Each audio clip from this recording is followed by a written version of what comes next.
And not only do we have drawing tools, we also have more tools, such as you can add a square wherever you want to the image. And of course, this can also be moved around using the move tool.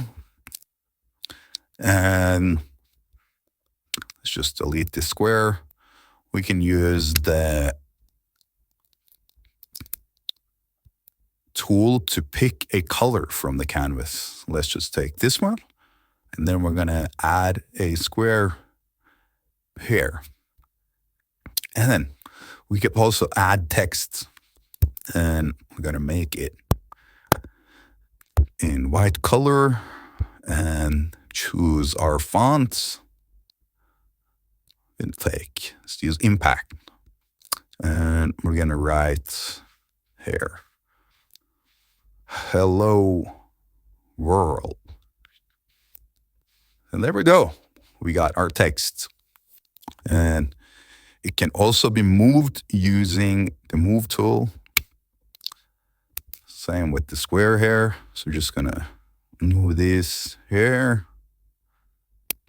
And now I'm going to take the edit function again. I'm going to select this area where you're going to write. Turn the text and square into a professional design. And let's see what happens. Because in Visually, there is no right or wrong way to do things. We simply give you the tools, and it's up to you to experiment and use them however you'd like.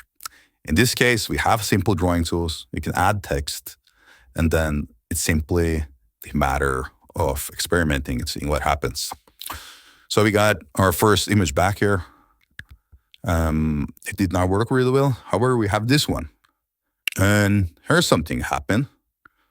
We see that the text has gotten a shadow. And yeah, it's just an example of more of what is possible using Visually.